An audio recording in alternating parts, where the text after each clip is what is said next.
فوجی عدالتیں جو ہیں ان کے حوالے سے جو ترامیم تھی ان پہ پیپلز پارٹی کو بھی خدشات تھے، مولانا صاحب کو آرٹیکل 8 اور 51 پہ بھی خدشات تھے، تو آپ سمجھتے ہیں اب جو ملاقات ہونے والی ہے تو یہ معاملات سیٹل ڈاؤن ہو چکے ہیں، اب کوئی اختلافات باقی نہیں ہیں اور حکومت کے پاس، کیونکہ مولانا صاحب اگر آ گئے نواز شریف کے پاس تو اب بآسانی وہ کرا لیں گے ترامیم؟ جی دیکھیں، اب یہ کوئی افہام و تفہیم سے اور ایک دوسرے کے ساتھ ایک ڈسکشن کے بعد ایک بہتر انڈرسٹینڈنگ کے ذریعے اور مولانا صاحب کے جو خدشات تھے ان کو دور کیا گیا ہے، یا مولانا صاحب ایک کمپرومائز پوزیشن میں چلے گئے ہیں، اس کا اندازہ تو ہمیں اس وقت آئے گا جب ڈرافٹ ہمارے سامنے آئے گا، کیونکہ صحیح، آپ کو معلوم ہے کہ مولانا صاحب کے انٹرا پارٹی الیکشن تو ہوئے ہیں، لیکن اس کے حوالے سے ابھی تک باقاعدہ طور پہ الیکشن کمیشن آف پاکستان نے کوئی سرٹیفکیٹ جاری نہیں کیا کہ وہ درست تھے یا نہیں تھے۔ اس کے علاوہ مولانا صاحب کے ماضی میں بھی ان کو نیب کے بڑے نوٹسز جاری ہوتے رہے ہیں، تو اب کیا واقعی آرٹیکل 8 یا 54 اور 199 سے متعلق جو ان کے خدشات تھے ان کو دور کر لیا گیا ہے، اور وہ جو ایک ڈرافٹ پہلے ان کے ساتھ شیئر کیا گیا تھا جن کے اوپر بڑا ان کو اعتراض تھا، کیا اس میں کچھ امینڈمنٹ کر لی گئی ہیں،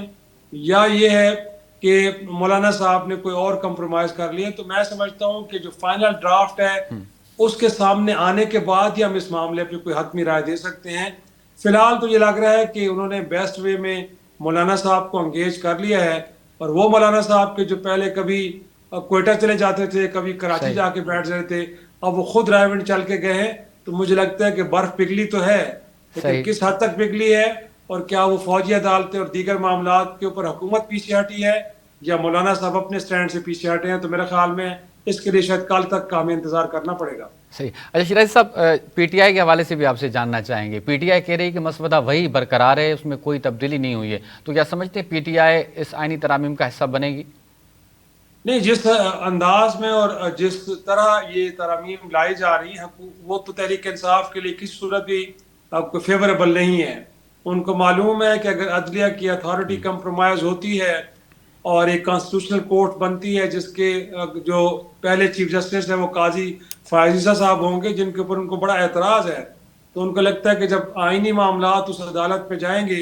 تو پھر وہ فیصلے ہوں گے جو اس وقت سپریم کورٹ میں ان کے خلاف ہو رہے ہیں، اور ساتھ میں منصور علی شاہ صاحب بھی اگر سپریم کورٹ کے اگلے چیف جسٹس نہیں بنتے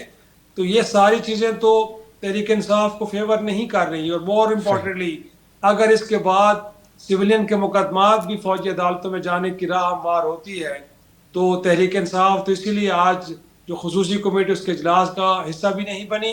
اور ساتھ میں ان کی اوپینین زیادہ تر وکلاء کے ساتھ کھڑی، ان وکلاء کے ساتھ کہ جو اب سڑکوں پہ آنے کے لیے تیار ہو رہے ہیں۔ تو میرا خیال میں تحریک انصاف عملاً مجھے اس ساری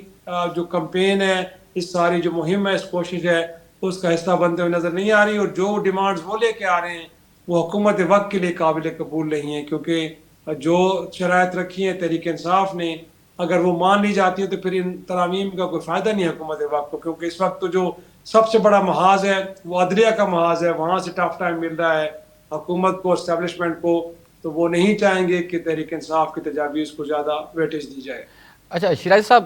حکومت کی جانب سے یہ فیصلہ کیا گیا ہے، ذرائع کے حوالے سے خبر سامنے آ رہی ہے کہ وہ پہلے سینٹ سے جو ہے وہ آئینی ترامیم منظور کروائیں گے، تو سر اس کے پیچھے کیا منطق ہو سکتی ہے؟ کیوں قومی اسمبلی سے کیوں نہیں؟ کیا ابھی کوئی رکاوٹ ہے؟ حکومت کو لگتا ہے کہ کہیں وہ اس میں پھنس سکتے ہیں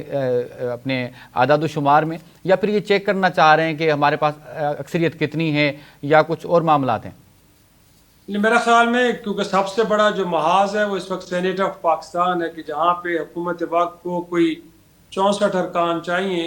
اور یوسف رضا گیلانی صاحب کیونکہ چیئرمین ہے وہ تو اپنا ووٹ کاسٹ نہیں کر سکیں گے، تو لہٰذا اب تعداد مولانا کے بعد بھی ان کو 3 ووٹ اور چاہیے، تو وہ کہاں سے آئیں گے؟ اور سنا یہ بھی ہے کہ شاید سعدیہ عباسی صاحبہ کے جو خاقان عباسی صاحب کی بہن ہے اب وہ بھی شاید ووٹ نہیں کر رہی حکومتی جو ترمیمی پیکج ہے، تو ایسے میں تو میرے خیال میں کچھ 6، 7 سے 8 ووٹوں کی ضرورت ہے، اور سنا یہ ہے کہ تحریک انصاف نے اپنے لوگوں کو خیبر پختونخوا میں منتقل کر کے ان کو سیکیور کر لیا ہے، تو یقینی طور پہ بہت بڑا ٹیسٹ تو حکومت وقت کے لیے سینیٹ میں ہے کہ وہاں پہ نمبرز کو کیسے پورا کیا جائے گا۔ اور دوسری بات ہے کہ قومی اسمبلی میں ابھی وہاں پہ جیسے میں نے کہا کہ مخصوص نشستوں سے متعلق کوئی معاملہ ابھی تک طے نہیں ہوا،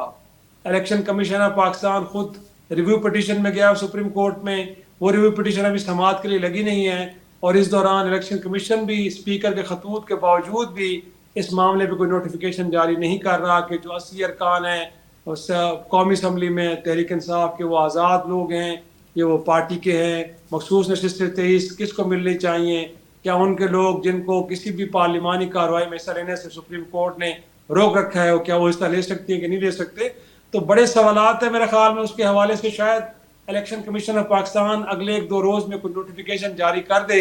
تو اس سے حکومت وقت کے لیے وہاں پہ ایک سہولت پیدا ہو جائے گی کہ اگر آزاد ارکان فلور کراسنگ کرتے بھی ہیں تو ان کی نااہلی ضرور ہوگی بٹ ان کا ووٹ کاؤنٹ ہوگا. تو میں سمجھتا ہوں کہ کچھ اس طرح کے ارینجمنٹس ہیں کہ جن میں بھی تھوڑا وقت درکار ہے. شاید یہی وجہ ہے کہ حکومت پہلے سینٹ آف پاکستان میں اور اس کے بعد قومی اسمبلی میں اس معاملے کو لے کے جانا چاہتی ہے. اچھا شیراز صاحب، حکومت اگر یہ اپنا آئینی عدالتیں بن جاتی ہیں تو حکومت کیا حاصل کر سکتی ہے، ان سے کیا فوائد اٹھا سکتی ہے؟ یا پھر یہ جو مولانا صاحب کا مطالبہ ہے کہ آئینی بینچ بنایا جائے، یا حکومت اس طرف جائے گی؟ دیکھیں بینچ کی طرف تو نہیں جائے گی. بینچ کی طرف جاتی ہے تو اس کا مطلب ہے کہ آئینی ترامیم نہیں ہو رہی، اور صرف کانسٹیٹیوشنل کورٹس بنانا مقصود نہیں ہے، بلکہ اگر آپ جو ترامیم ہونے جا رہی اس کا مسودہ پڑھیں جو بھی حتمی بھی نہیں ہے، لیکن اس میں جو ہمیں ایسنس ملتا ہے وہ یہی ہے کہ اس وقت سپریم کورٹ کی اتھارٹی کو بھی کمپرومائز کیا جا رہا ہے. چیف جسٹس کے انتخاب سے لے کے اس ہائی کورٹس کے چیف جسٹس کے انتخاب، ججز کی انڈکشن سے لے کے ان کی برطرفی تک پورے نظام کو تبدیل کیا جا رہا ہے. تو ایسے میں اگر حکومت کانسٹیٹیوشنل بینچ کی طرف جاتی ہے تو اس صورت میں تو سینئر ترین جو جج ہے اس وقت سپریم کورٹ میں تو منصور علی شاہ صاحب ہیں. پہلے مرحلے میں تو ان کو نوٹیفیکیشن جاری کرنا پڑے گا بطور چیف جسٹس. صحیح. اور اس کے بعد اگر یہ بینچ بن بھی جاتی ہے تو میں نہیں سمجھتا کہ حکومت وقت پھر 8 فروری 2024 کو انتخابات کا جو آڈٹ ہے جو ان کو سب سے بڑا خطرہ ہے، اور اس وقت ٹریبونل کی تشکیل ہو رہی ہے کہ جس کا اختیار الیکشن کمیشن کو دیا گیا ہے، میں سمجھتا ہوں یہ ساری چیزیں ریورس ہوں گی اور حکومت ایک مشکل صورتحال کا شکار ہو جائے گی. کیونکہ تحریک انصاف کی جو پٹیشن ہے الیکشن سے متعلق وہ پچھلے 6-8 ماہ سے پینڈنگ پڑی ہے. منصور علی شاہ صاحب اس کو بھی لگائیں گے، اور اگر عام انتخابات کا آڈٹ ہوتا ہے تو پھر فارم 47-45 کی جو کہانی ہے وہ بھی کھل کے سامنے آئے گی. تو قومی اسمبلی کے اندر نمبر گیمز یکسر بدل کے رہ جائیں گے، اور حکومت کو سب سے بڑا خطرہ ہے اسی بات کا. لہٰذا یہ ترامیم جو لائی جا رہی ہیں صرف کانسٹیٹیوشنل کورٹس بنانے کے لیے نہیں.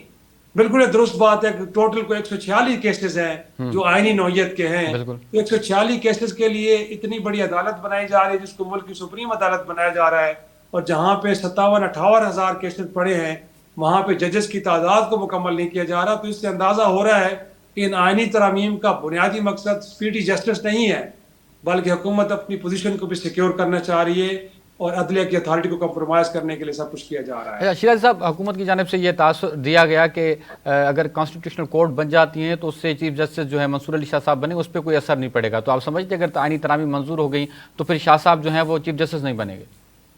یہ تو خیر بعد میں وقت بتائے گا کہ جب آپ چیف جسٹس کے انتخاب کا طریقہ بدل دیں گے کہ گویا کہ ٹاپ 3 ججز کے نام